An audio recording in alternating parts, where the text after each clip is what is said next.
Louisiana Beer Reviews Yuengling's Raging Eagle Mango Beer with natural mango flavor. 6% alcohol.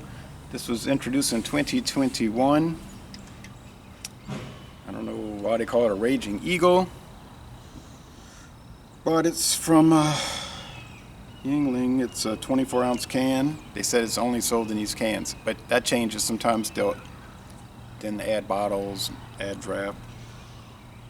So it's the 19th day of 2021, apparently. Okay. Bought this at a local store, and another store was then had a placard on or a sign by the cooler said "Raging Eagle, soon to land." It's $2.99 a can, so you figure about $1.50 a serving. But you're not getting the best price at the convenience store. That you're paying for the convenience, right? Right. Okay. There are some video reviews. No, and I tend to watch them. There isn't much use in talking about Beer Advocate, Rate Beer, and Untapped at this point because it's so new. There wouldn't be enough scores to make much difference. I'll read the recent reviews though when I get around to it, which I mean in a little bit. A soapy, slightly off-white head with a creamy top. The appearance is clear, golden, bubbly. No coloring added apparently, but that's not necessarily true. I don't think you have to disclose that. You can. You don't have to. Not sure about the flavoring thing. I notice a lot of them will say with natural flavors. That could be a requirement.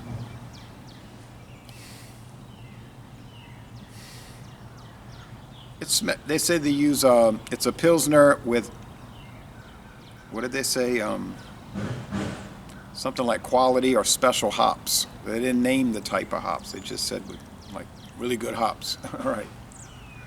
6% alcohol. Sort of like a mango flavored malt liquor. What? You know, macro, middle crow, micro. Everybody's doing that now. Flavored beers. Chocolate this, raspberry that, black cherry this, and mango that. So Yuengling's like a high middle, close to major. Nice aroma, nothing out of the ordinary these days. Taste.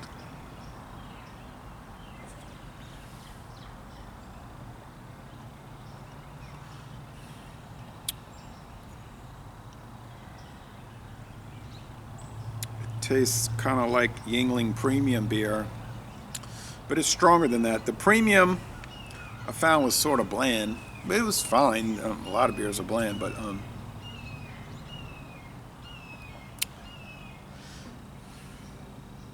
strong Yuengling. Okay, so it tastes like Yuengling malt liquor, which they don't have such a thing, but I guess they do now.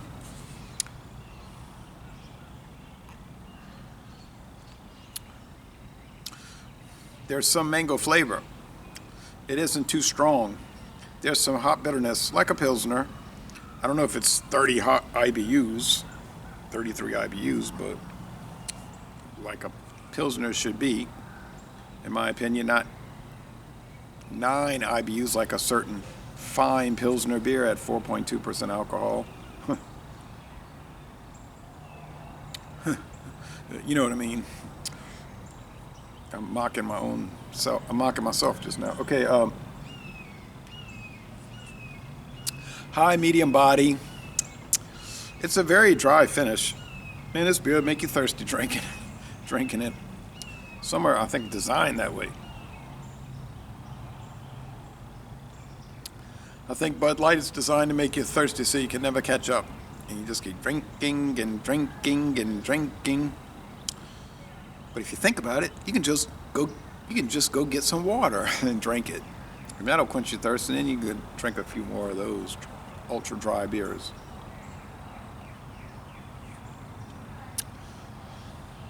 Are they using mango syrup, dehydrated mango, mango extract? Ooh, I just picked up a little citrusy note. Well, I don't know what they're using. It's just, we know it's natural mango flavor.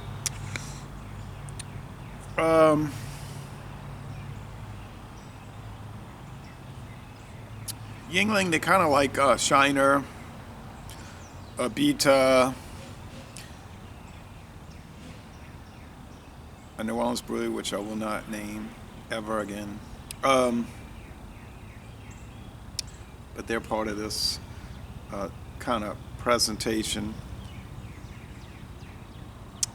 Full Sail, Harpoon. Their beers are all just kind of bland overall, with exceptions.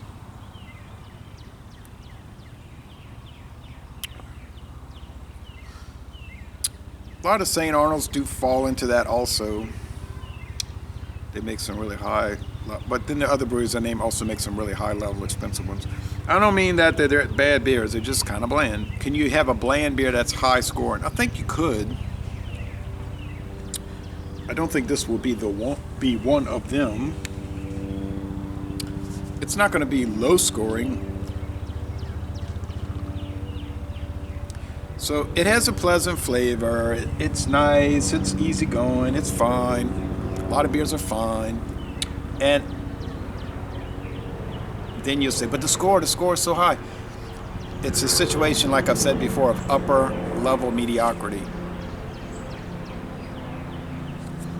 Your football team is 9-3, 10-2, 8-4, then 9-3. Then 10-2 again, and they're going to the Citrus Bowl. They go to the Sugar Bowl. They go to the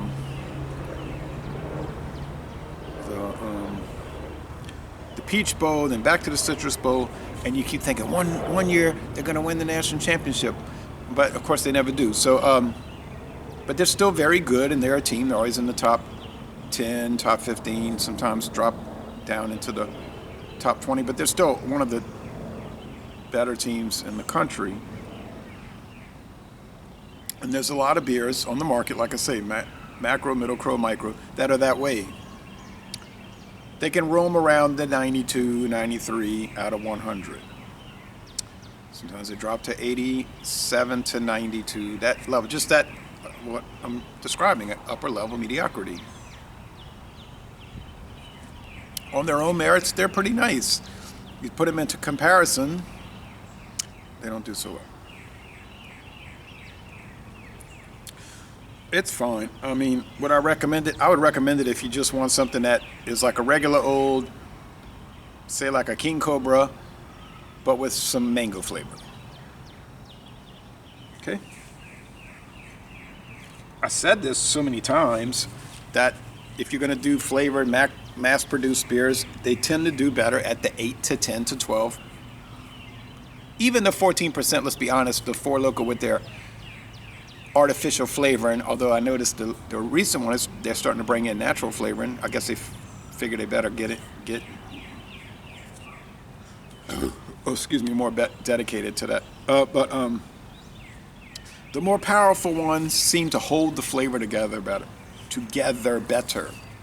I don't know why, I don't know the science behind it, but you get the 6%, it just sort of thin in the flavor. You get to the 8%, your Natty Rush, Seagram Spiked, Smirnoff Ice Smash, Mike's Harder, and Red's Wicked. They'll do a much better job holding the flavor together.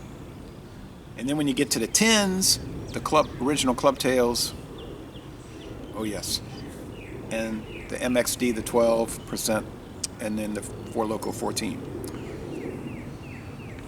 Now, of course, the Four Loko 14% is a bit too strong.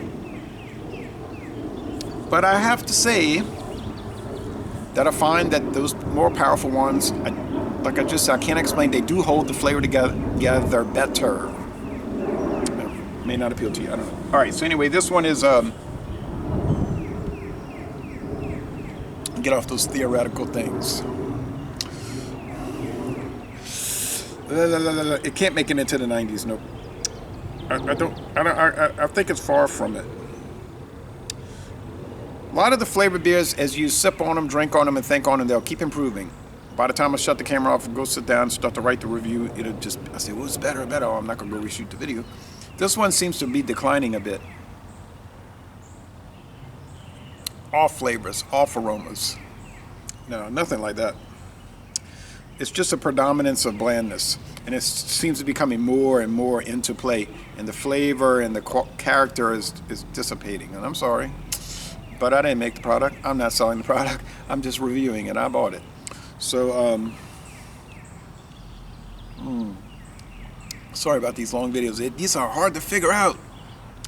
And I don't like to be rushing to try to make a score. I don't like to do that. I think I'm going to go with 84. It's good.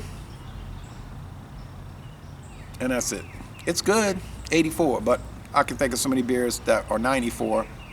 And they cost less and they're easier to get. Well, I don't know about easy. This will be everywhere for a little while. It'll be like a flash. You know how that goes. But, yeah, oh well, that's it. 84, it's good. So Lazy Le Bon Ton Relais, it's a good beer. And I'm going to end this review by saying go to a Yuengling Brewery and take a brewery tour. I'm sure it's a very fun tour. I'd like to do it myself. Thank you very much.